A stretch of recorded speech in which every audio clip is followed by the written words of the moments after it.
recording will be, and you will be available there. There we are having a huge number of viewers, it's in thousands only. Yes, sir, right. Yes, yes.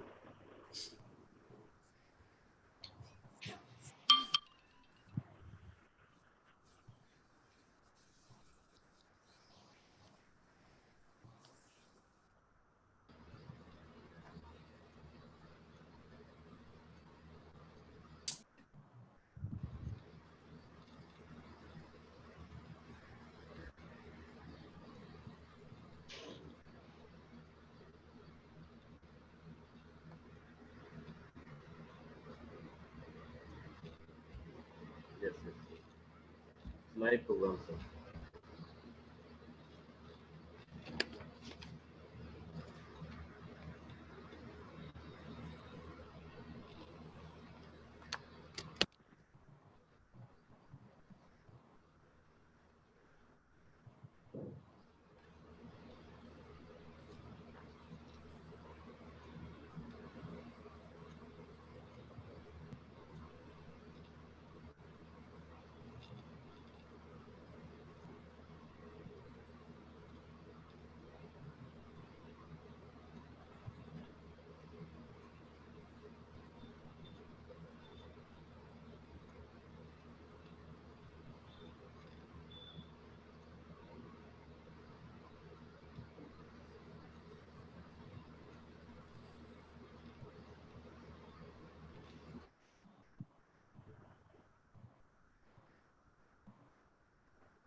Okay, sir.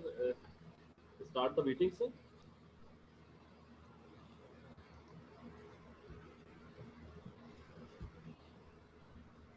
Am I audible, Dr. Rahman, sir?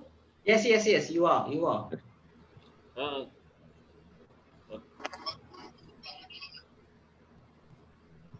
Start meeting, sir. Yeah, sure, I'm fine. Just go ahead. Okay, okay, sir. Okay, sir. Yes, sir.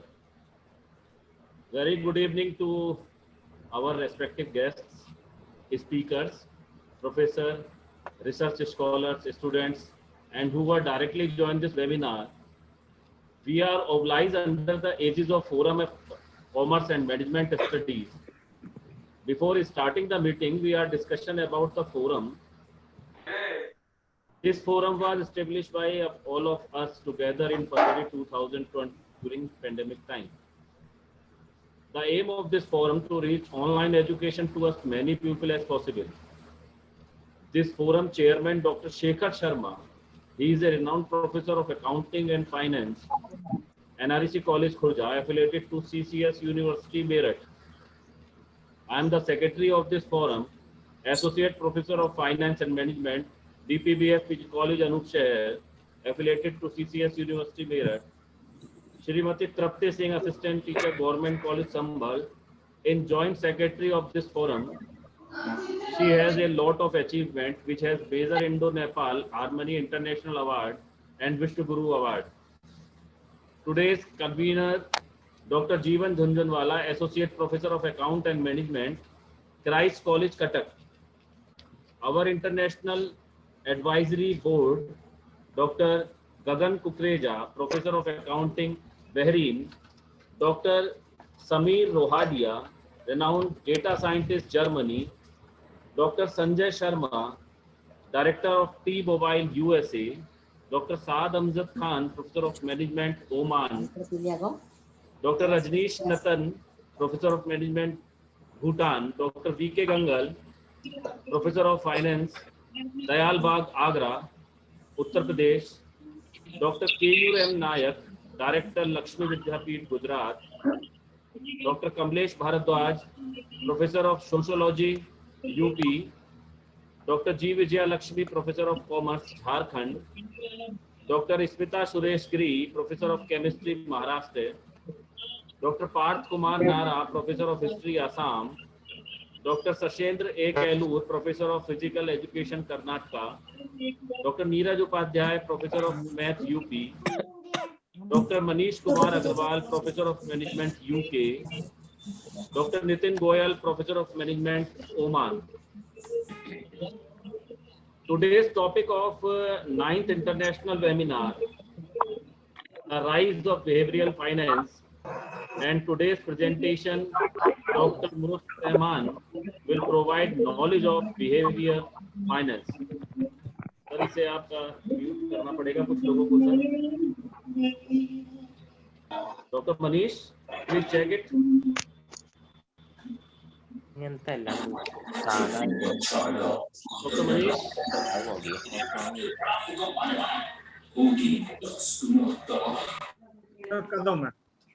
Okay. Okay, sir. आप सभी लोगों से निवेदन है, कृपया सभी लोग अपने आप को म्यूट कर लें.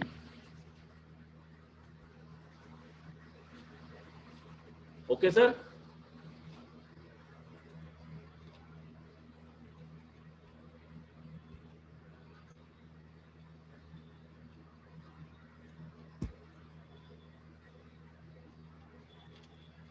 Am I audible?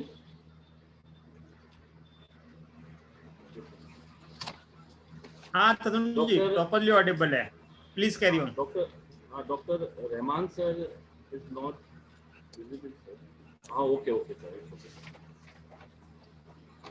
Okay. Today's topic of 9th International Webinar, the rise of behavioral finance, and today's presentation, Dr. Muzaffar Rahman will provide knowledge of behavioral finance. Dr. Muzaffar Rahman is working senior lecturer at Department of Finance and Banking, University of Malaya, Malaysia. He also served as a visiting professor at Management and Science University, MSU, and Dahye University, Taiwan. He is a founder and managing director of Link with a research and training institute platform. His area of research interest include investment behavior, financial decision making, and financial risk management. He studied the relevance of psychological basis in individual investment behavior. He modeled behavioral factors of investing, financial decision making, financial risk tolerance, and portfolio diversification. He has led a number of research projects include Malaysian government grant FRGC and published 50 research paper index in SSICI, scope and peer-reviewed journal. He has given keynote and invited lecture at various national and international conferences in Bangladesh, India, Indonesia, Malaysia, Singapore, and Taiwan. He served as a reviewer of several SSCI and Scopes Index journal and editorial board member of 2 peer-reviewed journal. Dr. Rahman received a promising researcher award in 2019. Now we will all meditate माँ सरस्वती. हम सभी लोग माँ सरस्वती की वंदना करते हैं.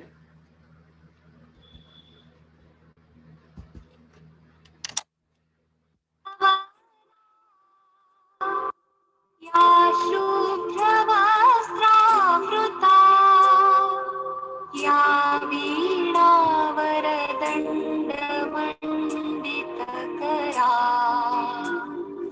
या श्वेतपद्मासना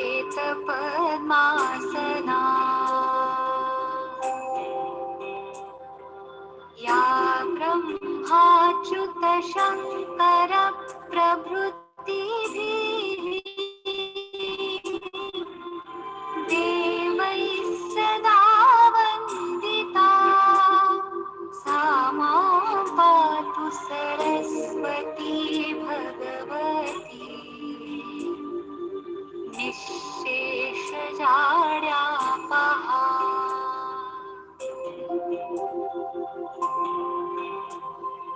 शुक्लां ब्रह्मविचारसार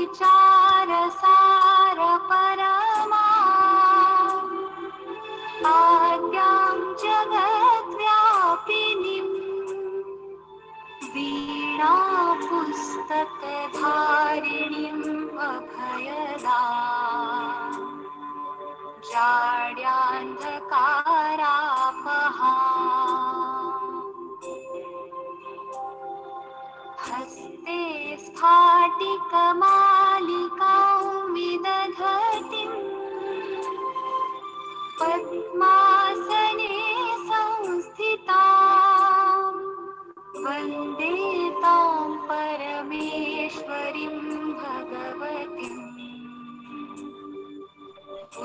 बुद्धिप्रदां शारदाम्। ଗୋଟେ ହପ୍ତାହର ଗୋଟେ ପଠେଇନାହାନ୍ତି ଗ୍ରୁପରେ ପଠେଇଥିଲେ।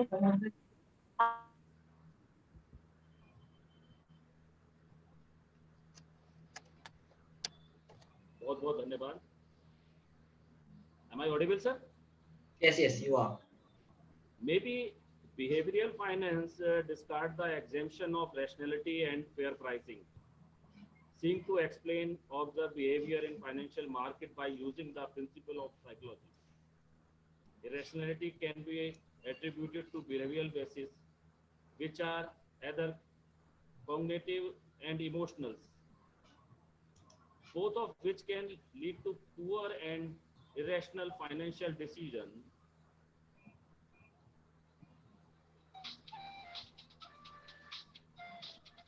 The earlier psychological theories that constitute the foundation of behavioral finance, and they also develop prospect theory. They are explained loss aversion. Irrationality in the readily observable when, for example, people gambling against the odds of accept higher risk for lower returns. Behavioral finance seek to explain irrationally and the presence of market anomalies and such as the calendar effects and profitable trading. मुझे लगता है कि sir इसके बारे में ज़्यादा बता पाएंगे. Thanks. Now I would like to call Dr.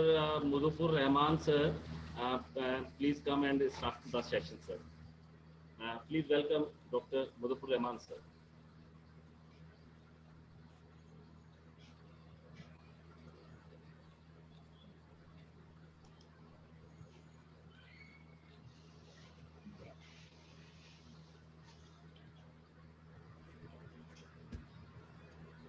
Can you see my slides? Yes, yes, sir. All right. Okay. Sorry. It's a lot of big stuff. Right.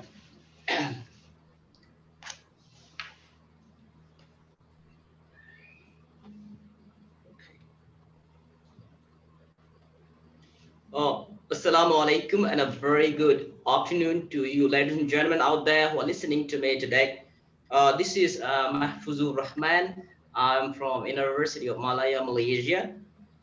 First of all, I would like to take this opportunity to thank the Forum of Commerce and Management Studies India, and particularly Dr. Tarun Shibrastavana for having me on for this webinar today, this afternoon.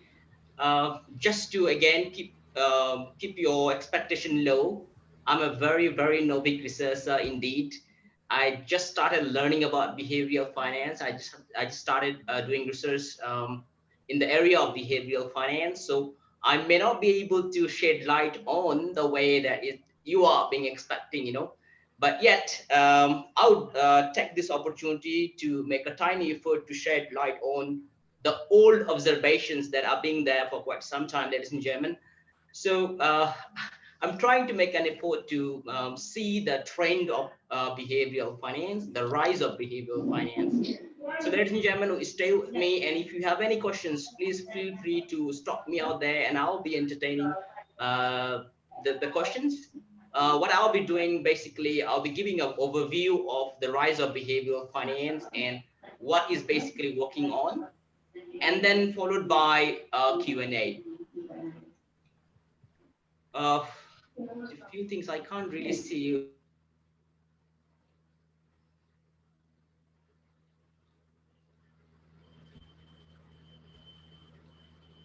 Yeah, I think now I'm trying my best. Okay. Yes, yes, sir. Right, sorry. Okay, That's okay. so the first of all, if you want to know about the rise of behavioral finance, I think there are many laymen out there. Like me, I'm also a layman. So I believe I need to clear the air about the traditional finance and behavioral finance. Basically, what we have been seeing for hundreds of years is a traditional finance. So when you compare between traditional finance and the rise of behavioral finance, I would say traditional finance and behavioral finance basically they present the differing school of thought and that attempt to explain investors' behavior in different way. So they are just different school of thought. And we are no one to make a comment that whether one school of thought is better than other. So what I'll be trying to shed light on here is basically trying to highlight behavioral finance. This is one school of thought in finance. At the same time, I'll be just like be showing what is the deferred from standard finance or traditional finance to the behavioral finance. So perhaps the easiest way to think about their arguments from different school of thought or maybe the positioning is that how the financial market would work in the perfect world. When it comes to traditional finance, they're basically arguing around the corner, saying that the financial market should work in a perfect world. But as we all know that the world is not perfect, neither the market is efficient fully, right? So that is a traditional finance of a point of view. Then the second school of thought, basically the behavioral finance, they said how the financial market work in the real world. So one is how it should work. The another one is how it is working on the ground. So basically, behavioral finance is talking about how the financial decision making or how the market is working in the real world. The real world means there are some good things and bad things out there. But when you talk about standard finance or traditional finance, that are basically assuming then that the world is perfect, the market is perfectly efficient, everyone has the same amount of information. So the pricing, especially the asset pricing, the price is the asset is getting a perfect reflection of the information because everyone has the same amount of information, or at least the market participants, all of them, they're having the same amount of information.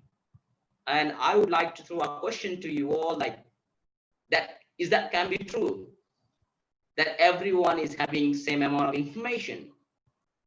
Of course, that is things to ponder.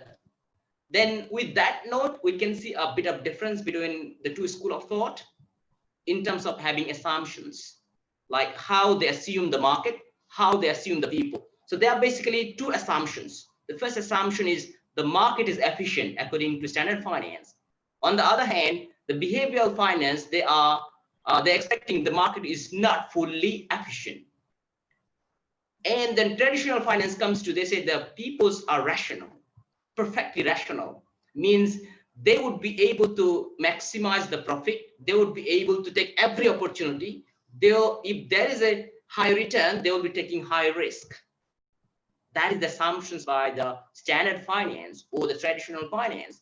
On the other hand, the behavioral finance, somehow they're assuming that the human beings are normal, sometimes rational, sometimes irrational, because we have emotions, we have cognitive biases, right? So that are basic difference between these two school of thought. And then when you say the rise of behavioral finance, I would say that there are few instances lately in 20th century from very early, I'll say from 1912 started, right? So, but basically, I think before I just go into detail about the rise of behavioral finance, let me define, I mean, what I understand, let me define what is behavioral finance. So the behavioral finance is an area of study that focuses on how psychological biases affect the financial behavior of investors and financial practitioners. So it's not about only one point of view. They are basically trying to merge the two fields, psychology and finance. Even you notice nowadays, we have a neurofinance, like we have law and finance. So there are many fields we can see are multidisciplinary in nature. They're trying to understand how psychology, how biases affects financial behavior of investors as well as the practitioners. Not only the investors, but also the people out there who are practicing financial decision makings, the managers, the agents, right? All the people, the CEOs, when they make decisions, whether their biases like the regret, emotions, or the anger, love, all these things affect or not. Even to some extent, whether their biological connections like DNA affect their decisions or not. So this is the new things that are coming in finance, and we call them behavioral finance because this is a combination of psychological biases and financial decisions making, right? So when exactly this finance or the behavioral finance came into picture? If you talk about that, I would say a very early 20th century, like the first paper, the first things that we came into, I mean, we went through and it caught our eyes is basically the psychology of the stock market by Selden, 1912. Then second, we also saw another paper by cognitive dissonance by Fessinger, 1956. And lately, we found a lot of discussion about this risk aversion and the utility functions by Pat, 1964. So that was an earlier version, informal. We didn't call them behavioral finance yet. We just say that there are some hiccups. There are some, I would say, anomalies in the market. So, but we don't define them. We say, look, this is just an anomaly. It comes once in a while. We don't have to really understand this. We don't really have to analyze them. This is just an anomaly, right? So then later on, what we understand is that in 1979 or 1980s, that is the formal introduction of behavioral finance or behavioral economics. Some people say behavioral finance is the sub department of behavioral economics, or this is just additional part of behavioral economics. But what I see that behavioral finance became a discipline and a school of thought that has a lot of things to offer. Of course, people might disagree. Of course, the standard finance or the traditional finance would have arguments about it. They will have debate. They have their perspectives. At the same time, behavioral finance is also making their ground, making their footprint, putting forward some arguments. So ladies and gentlemen, what I noticed is that in 1980s, the first paper by the Daniel Kahneman and Tversky is 1979. It's about prospect theory, a study of decision-making under risk. So what is basically prospect theory? What they propose? So Daniel Kahneman and Tversky, what we noticed that they said prospect theory is something or like they basically, how they argued is that if there's a given option, if option is given, people prefer the certain gains, or means the one that is specified gains rather than the prospect of larger gain for higher risk. To simplify it, that means if there is an option, people will always go for the certain return or a specific return, and if there's a high return and a high gain, people may not love it if there's option for certain return. So meaning to say that this is a deviation of rational behavior, because standard finance proposes that human beings or investors are rational, meaning if there's a high return, they would like to take high risk. But the first paper by Daniel Kahneman and Tversky says they propose the prospect theory. They say not necessarily. If there is an option, then people would go for the one with the certain return, means 100% guaranteed return. They don't want to take risk for any return or even higher return, right? So and then after this took to I would say the beginners or the experts started with this behavioral finance concept or behavioral economics concept. Then the third one joined their group, and you know the name is Richard Thaler. So basically, Richard Thaler also came up with a paper which is very interesting in nature. It's called Investors' Propensity Towards Mental Accounting. So these three people basically made a group, and they started to talk about behavioral finance. They started to talk about psychological factor.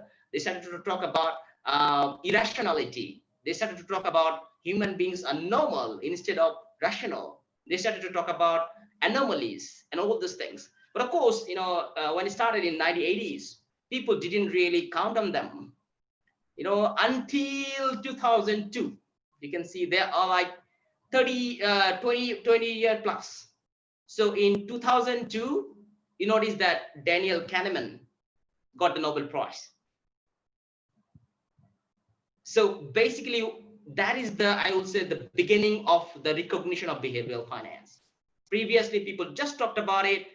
People said, no, look, this is just an anomaly. You don't really have to have a school of thought for this. There is no, I would say, there's no pattern. It just comes once in a while and go. But we experienced few crises, and then people started to realize about it. So Daniel Kahneman, he got Nobel Prize in 2002, and basically he published the paper, his seminal paper in econometria. And econometry is one of the, I would say, the best journal in the economics, and he has the highest citations. People talk about all these things. Then that was the fruit pin, and of course, the Tversky passed away long ago. So basically, Daniel Kahneman is the one who got the Nobel Prize, but he gave the credit to Tversky. They're saying Tversky would have been getting together, right? After that, there was like in 2013, you heard about the Robert Shiller. He got a joint Nobel Prize with the Professor Farmer. They got joint one because Farmer is a proponent of EMH, efficient market hypothesis. Farmer belongs to standard finance. So basically, Farmer was proposing market is efficient. On the other hand, Richard Taylor came up with kind of like behavioral finance issues. He talked about this pricing and all this. So, but the problem is when they got the Nobel Prize together in 2013, so we felt that Richard Taylor, who is so-called father of behavioral finance, might not be having a Nobel Prize. But then 2008 and 7, the crisis, I would say, the huge crisis that this world experienced, basically about this 2008, this housing crisis, and people started to think about a lot of issues. And look, there must be something else. We cannot imagine that the market is efficient, because if the market is efficient, there wouldn't be any bubbles. If the market is efficient, there wouldn't be any bubble or housing bubbles, because human beings are rational. Everybody has the same information. Then why there would be a bubble? So when they see, no, there must be something might be fishy, or there might be some other angle, then the people start to read about behavioral finance. They start to read about psychology. So there's a huge citation of the papers by Richard Taylor. He started to get a lot of citation. He started to get even onto a movie about this share price and all. So then you realize is lately he got Nobel Prize on the behavioral economics or behavioral finance. Basically, what he has done is he has combined the economics with the psychology, exploring how human traits or how human behaviors systematically affect the individual decisions as well as the market outcomes. So he tried to model it. He tried to model it how individuals' behavior or the traits systematically affect the market and investment decisions making, right?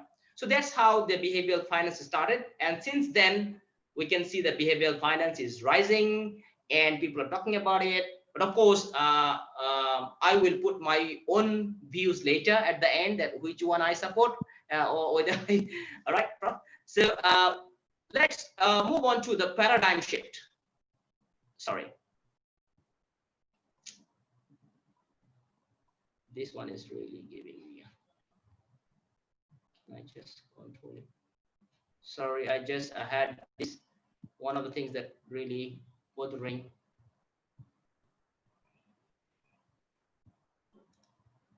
Okay, all right. So this is a paradigm shift, meaning we can, what I wanted to highlight over here is that we have traditional finance, and that is dominating for hundreds of years. Then suddenly we had a shift from a traditional finance to the behavioral finance. The question is, what made them to shift the paradigm? Why people started to think about it? because there are few questions came into picture. One of the first question is that if truly efficient market exists, then how can there's a bubble in the stock market? Because if everybody has as I highlighted earlier, if everybody has the same amount of information, so there shouldn't be a bubble in the market. Second one is, how reasonable is it that all peoples are 100% rational in decision making, which is proposed by efficient market hypothesis? We need to say that what we notice efficient market hypothesis is trying to say is that investors are perfectly successful at maximizing return. They do not make mistakes. They do not let the emotions get into way and perfectly understand the market. I think if we ask in general to the people who are investing in the stock market or any other market, I wouldn't see, I mean, we might not find any people saying that I never do any mistakes. You will see there are always a losers and winners, meaning we make different decisions, and sometimes we are emotional, sometimes we are biased toward our domestic companies, sometimes we are biased toward, you know, the types of companies that we love, or maybe the branded company who are offering branded products, for example. So our emotions comes into play. The question is then, why the theories or assumptions saying that human beings are 100% irrational? So people started to ponder about it. So I think that is also causing the shift of the paradigm. Then surely the Great Recession, I would say, in 2007 and 8, that the proponent of efficient market hypothesis, the people who always demanding that behavioral finance does not exist, this is not a school of thought, this is just an anomaly. They started to admit about it because they realized in 2007 and 8, you know, people are not rational. The young generation were not rationals. Although after 2008, immediately the market, I mean, after 1 or 2 years, I think in 1 or 2 years, like the market started to reboost and the economic situation was getting better, but people were not making decisions. People are not really investing. You see, by right, if the market is good, people should be going to the market. But because the emotionally, or, you know, they're afraid of the market, so they didn't really go for it. So which is against of the rationality. Even just giving an example, so for example, what happened in 2008 in US, suddenly, there's nothing happened in Malaysia at that time. I mean, immediately in 1 or 2 months, nothing happened. Like literally nothing happened. But people are scared. They know that something happened in US means it's going to affect the whole world. So I think that is called emotions. Means sometimes we are not really making our decisions which is based on facts, which is not based on facts, rather emotions. So therefore, there are some discrepancies over here. All right. So then, because people started to question about it, people said, look, theory doesn't really work all the time. Look, the human beings are not rational. Look, the market is not efficient. Then they started to come with this behavioral finance concept. They started to think about behavioral finance. They started to count behavioral finance. So what basically behavioral finance does? So behavioral finance basically develop models to describe how investors actually reach their decisions. And they assume that human beings are normal, not rational. What do you mean by normal? Sometimes rational, sometimes irrational.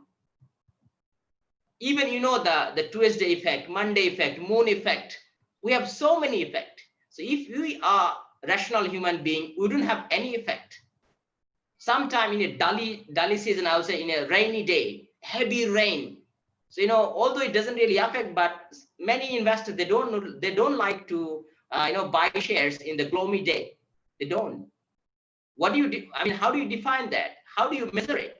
Actually, we say this is anomaly. No, this is not anomaly. This is a human behavior. This is a psychology. This is the emotions that attach to the behavior. So therefore, we have to count it. But the problem that behavioral finance faced all the way is how to measure these behavioral biases, how to model it them.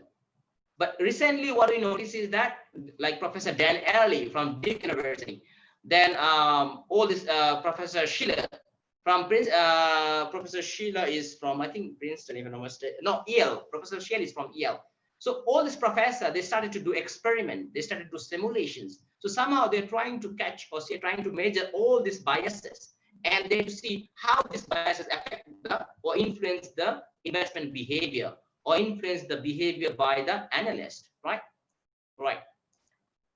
Let's see what are the basic concept in behavioral finance. So of course there are many, but as I mentioned to you earlier, dear ladies and gentlemen, I'm a very no big researcher, so I know very little about all things about research.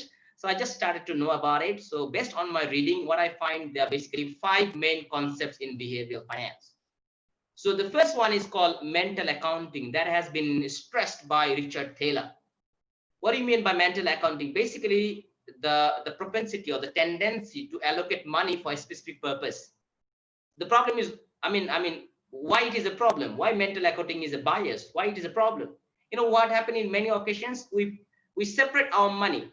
So, for example, 10,000 we put for our children education, 10,000 we put for traveling, another 20,000 for marriage of our daughter, say for example, or son. So we put in different bank account. Then, say for example, in many by any occasions, maybe the children's education money finished. So what we do not take from other account. We borrow money from the banks, meaning we pay interest.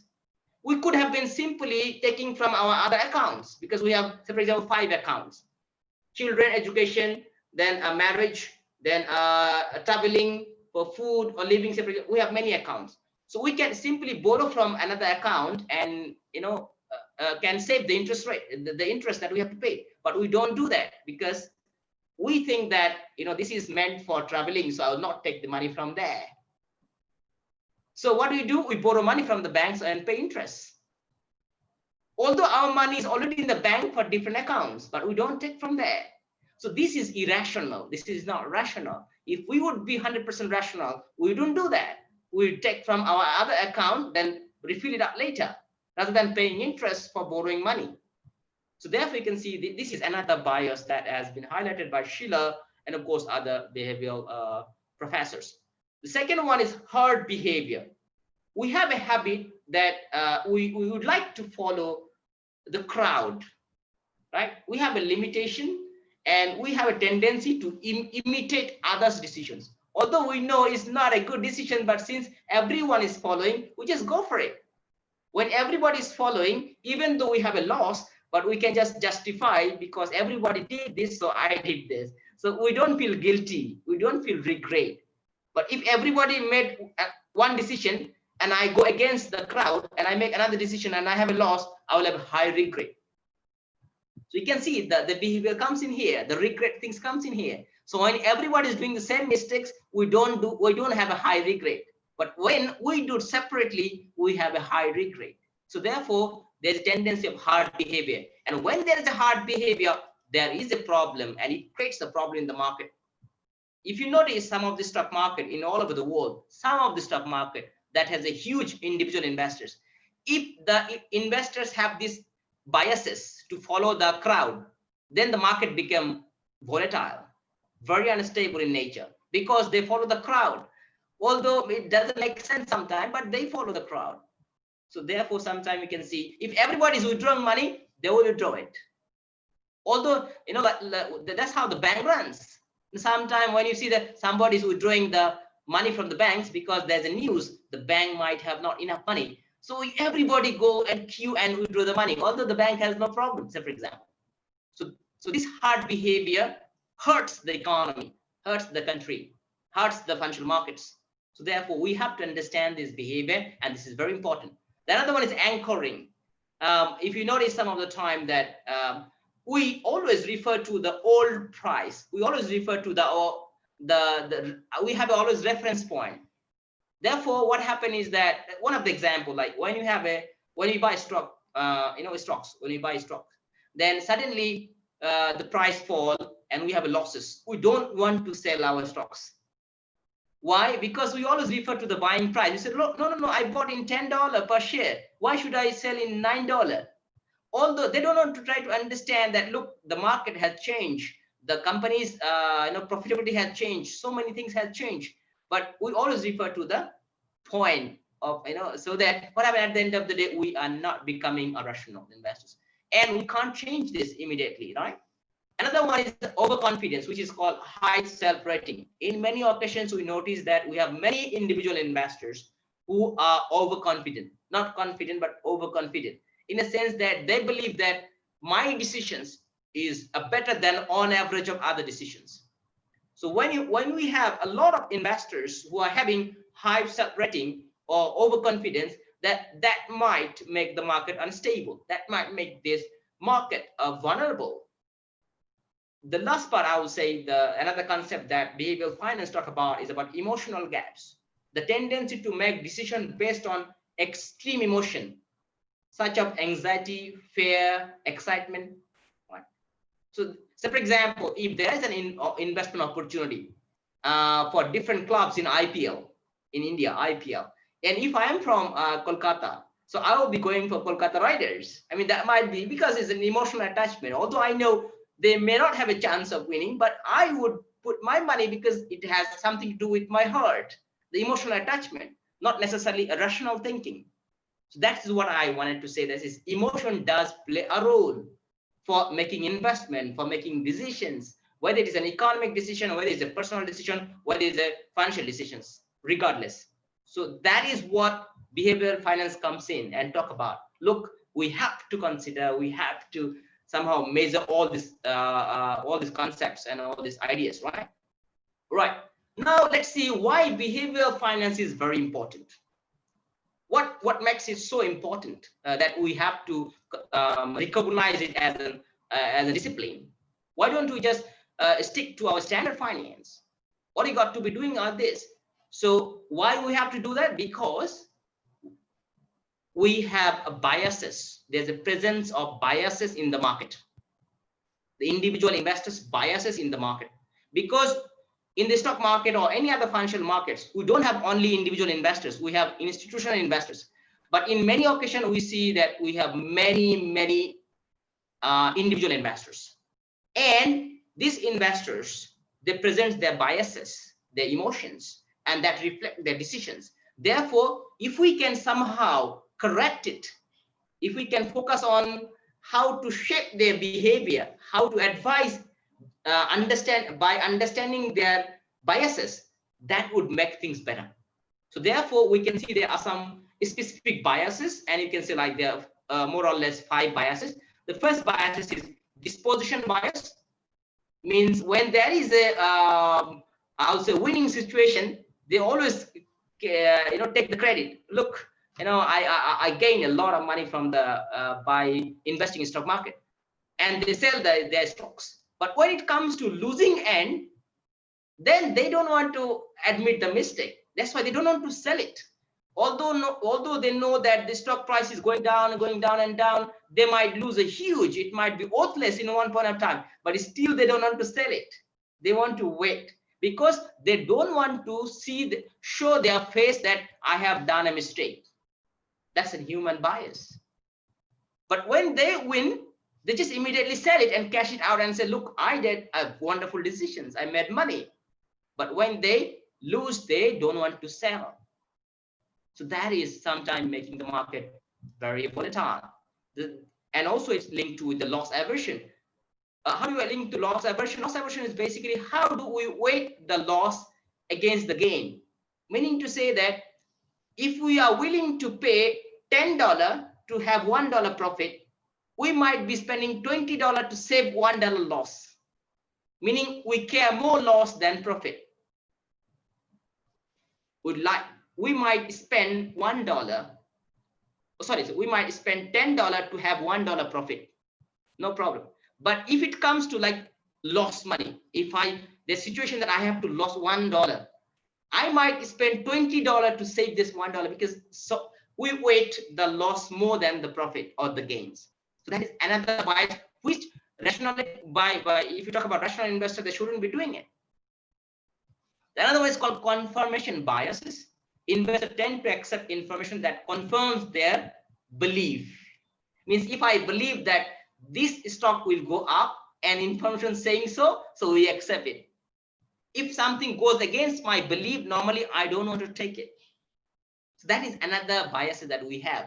Although it seems like no, but in many occasions we do.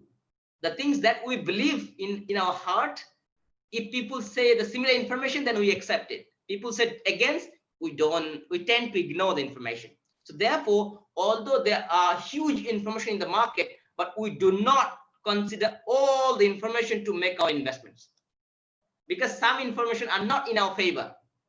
If the information is not in our favor or not close to my heart, I don't consider that information. So therefore, although the available informations are there, but we don't consider all. So when you don't consider all the information, we tend to have mistakes. The another one is experiential bias, which is basically if we experience a bad days like in 2008 and 7 and 8 in financial crisis, we have some bad experiences. We think that these things will come again. So we try to avoid the market, but it's not necessarily true, because if we say this is anomaly, then it shouldn't come back again. But as I say, like human beings, we tend to refer to the recent events. The last one is familiarity bias, which I talked about just now, about IPL, right? Or even if the stocks, so for example, there's stocks from Malaysia, maybe Maybank, maybe many Indians or Bangladeshis, we may not heard about this Maybank. So if there's these stocks, the foreign stocks, Maybank listed in Indian exchange, we may not be buying it because we don't know about it. But maybe a small bank in India, which we know very well, will be buying their shares. So it's about familiarity bias. So when we go for familiarity bias, basically, sometimes we do not have the maximized profit. And we do not want to take risk for that. So although in efficient market hypothesis or standard finance or traditional finance says investors should maximize the profit because they are rational, but we don't do it. Why? Because the familiarity bias. We are not familiar with that stock, so we don't want to take the risk for that. So you see, therefore, behavioral finance comes handy, comes beneficial. Why is beneficial? Because when you know about the behavioral finance theories, when you know about the biases, when you know that market is not efficient, then it will really help us to compare between our perception and facts. Our perception and facts. So we will be able to compare. Rather than we stick to perception, we will also compare the facts. Second thing is behavioral finance basically helps the financial advisor a better understanding or to understand the biases and their role in investment decision. Meaning to say that when financial advisors, they know that you have some biases, and then he can study, or he or she can study your biases and then make an appropriate investment portfolio for you. Therefore, when you go for an advisor nowadays, you see they will always give a form. I don't know in India, but I notice in Malaysia and many parts of the world, nowadays, when you go there for financial advising, then they will provide you a form. Basically, they want to know actually what is your preference. In many occasions, they want to know your biases. So if they know your biases, then it's easier for you to for them to make an appropriate decision for you, right? And then lastly, I would say the behavioral finance focuses on correcting for the cognitive and emotional biases that prevents people acting rationally in the real world. So behavioral finance is basically helping us or helping investors or the practitioners to correct the behavioral biases so that they can be rational. Once the investors or the practitioners become rational, then surely that will make the market stable. That will make the market better. But ideally, it is like that. But in real world, it's not. So therefore, we need to somehow focus on understand the behavioral finance theories, behavioral biases to make better decisions to make us rational. Ladies and gentlemen, then this would be a key takeaways for this talk. Then we'll be taking the questions. So what we understand from this short discussion is basically that behavioral finance is coming into picture. The school of this became a school of thought. People started to recognize behavioral finance, and behavioral finance is basically I would say it brings the irrationality, the theory of irrationality, right? That can be attributed to behavioral biases, which are either cognitive or emotional, and both of these cognitive and emotional biases basically lead us to have a poor and irrational financial decisions. And we don't want it to happen. We don't want our people to have a poor financial decision. We don't want our people to have an irrational financial decision that make the market unstable. When many individual investors making poor decisions, or they are taking emotional decisions, ultimately it making the whole market unstable, vulnerable. So therefore, we somehow need to focus on the individual investors. The second thing is that empirical findings and theoretical insights by these three giants, I will say, Kahneman, Tversky, and Taylor basically become very instrumental in understanding the biases. They are the one who define biases. They are the one told us how to measure those biases, and definitely that has a profound impact on many areas of economic research and policies. One of the example is that the recent Nobel laureate Richard Taylor, who talking about nudging. If you remember, the word nudging means push, a small push.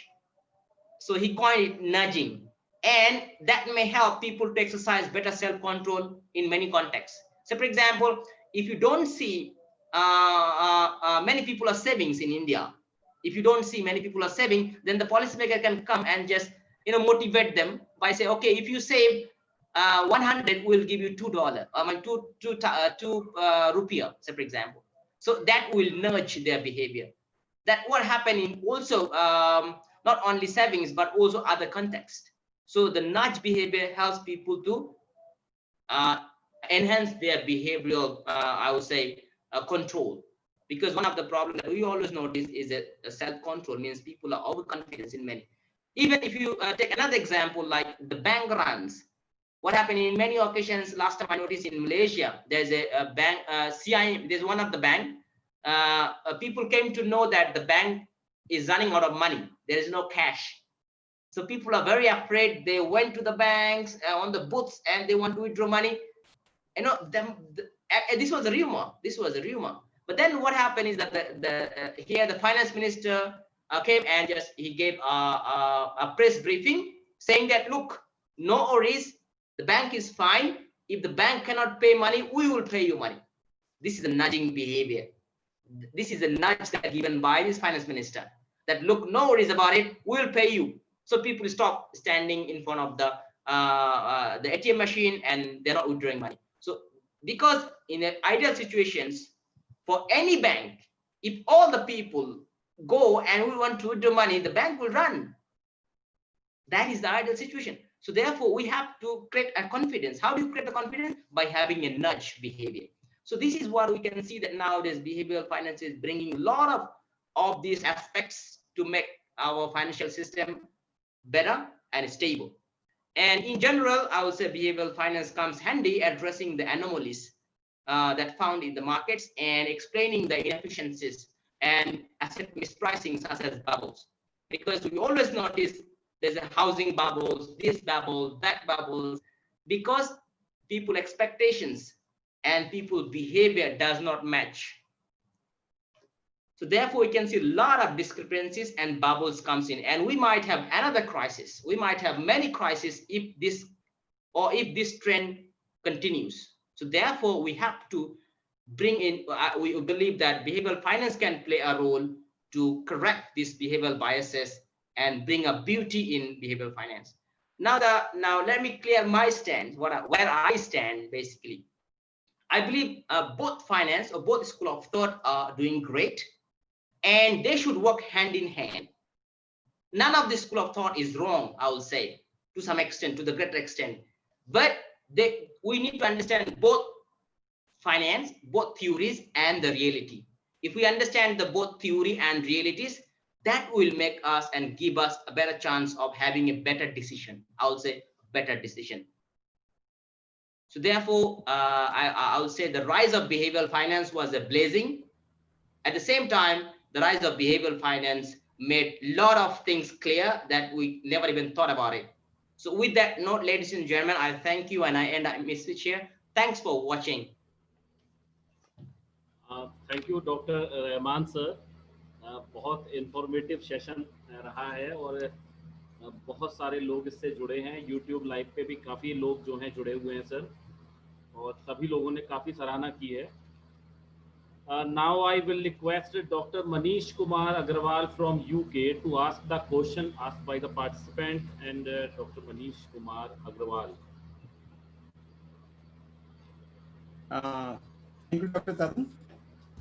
It's a pleasure to listen you on the forum of Commerce and Management India.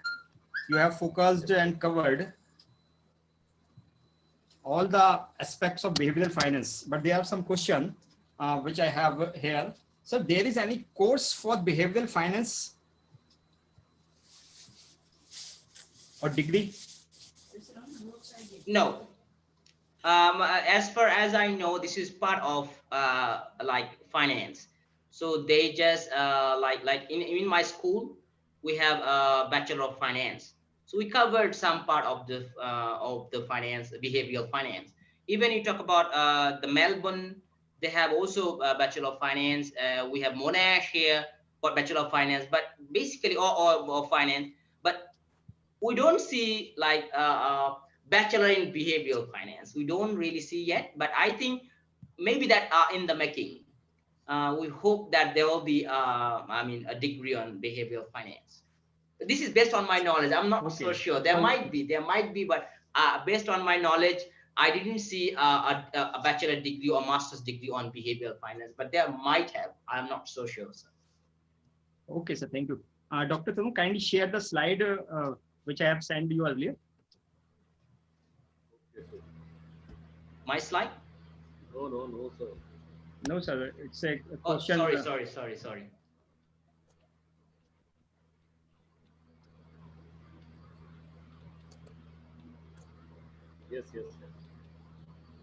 Yes, sir. Dr. Rahman, someone asked to sending this slide and ask a question that education has taken us from thumb impression to signature, and now technology has taken us back to thumb impression. Kindly give your comments on this. So I think I'm not in a position to make these comments because I don't have knowledge about it, Prof. I don't know. Maybe this is just a medium, but at the end of the day, we all are learning. Even digitization is an education, but it's a different form of education. So if we say digitization is not education, I don't agree, because I feel digitization is a part of education. It's just a different ways of making things different, because we used to have just my opinion. It's like we used to learn many things by having write-up, by reading or putting document or theory. But nowadays, people don't want to go for that manual way of doing so, writing instructions and all this. No. So what they do, they're converting the same thing into digital format. Meaning to say that even you see some of the softwares, we used to have like a coding. We used to code it, then we run it. But nowadays, you see smart PLS and OMOs, we can just click it, they will do it. It doesn't mean that the writing is not there. The writing is there inside, we don't see it. So I think digitalization is a similar concept. It's just like a different, I think I would say different, is a transformation. But at the end of the day, both are education. Still, I will consider this as education. This is what my humble effort to make some comments on it. Thank you, sir. As Dr. Rajneesh is with us from Bhutan, I would like to take some comment to Dr. Rajneesh. Yes, please, sir. Yeah, thank you, sir. See, that time the thumb impression was just an identity of individual. But we should salute the person who searched it and found that yes, everybody is having different thumb impression. It is going to create identity of individual. When you moved up with the education system and we learn to put your signature and creating further identity. But advanced level of education is pushing towards the digitalization. And again, we need identity. So for the sake of identity is there, it is not our We are not constant, or we are not knowing digitalization or any other aspect. It is the advanced form just to create your identity. So it's not like that we are going back to the thumb impression. It is the advanced stage. Or maybe many more things will come where will appear.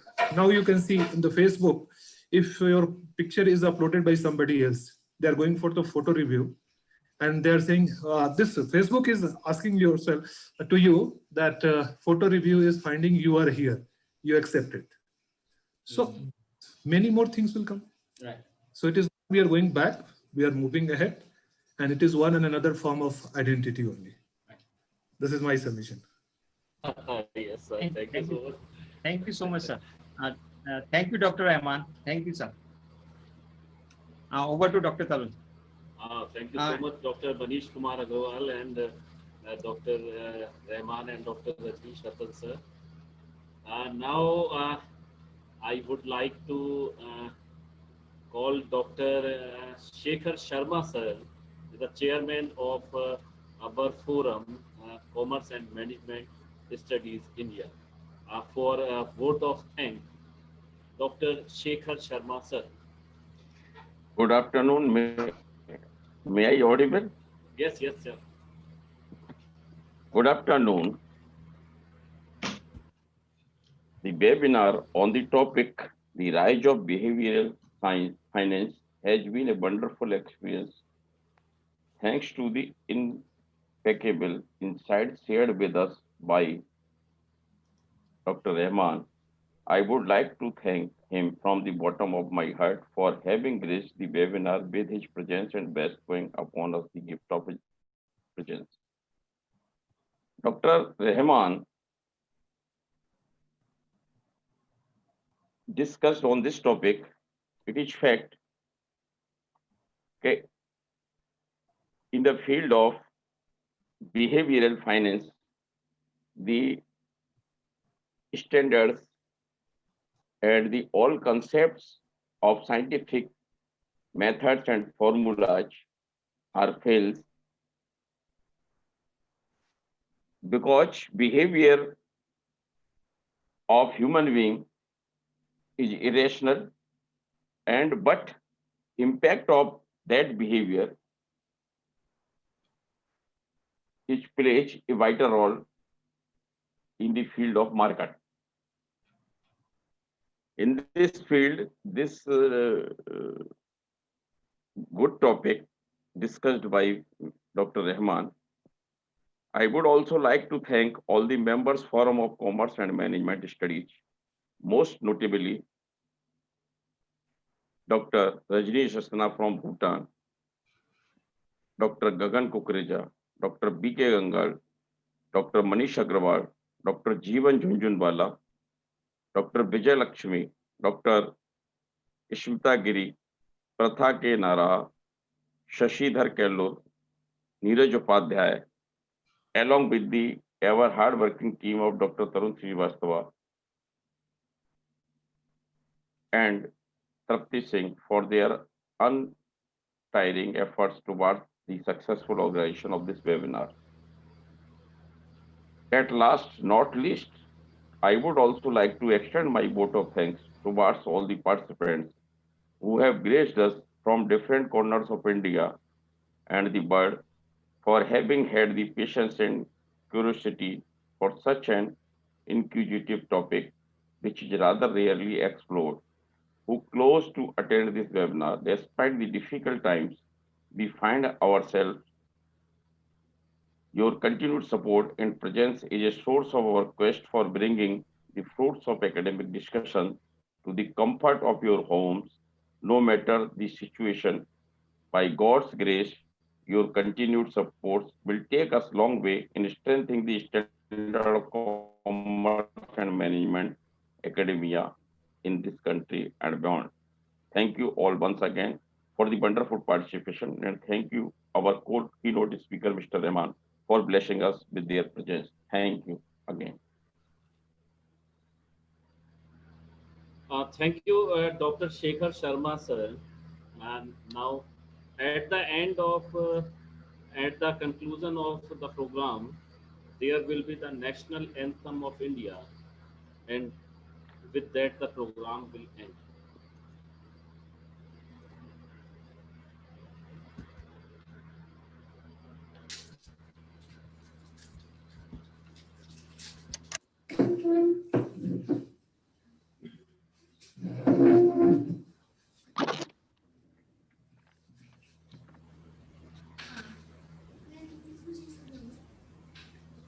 Jana Gana मन अधिनायक जय हे भारत भाग्य विधाता पंजाब सिंध गुजरात मराठा द्राविड़ उत्कल बंगा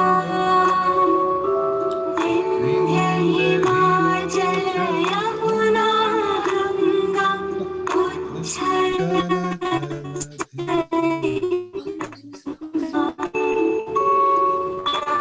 भला में जागे तव शुभ आशीष मांगे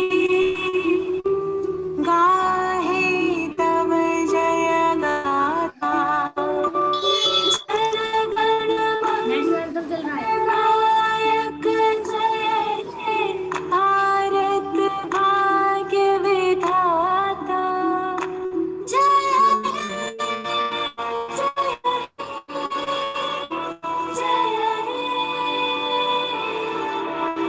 जय जय जय जय हे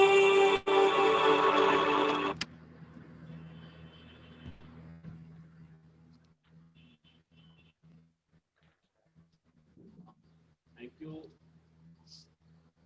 you so much. Thanks, Dr. Rahman sir and Dr. Rajneesh sir.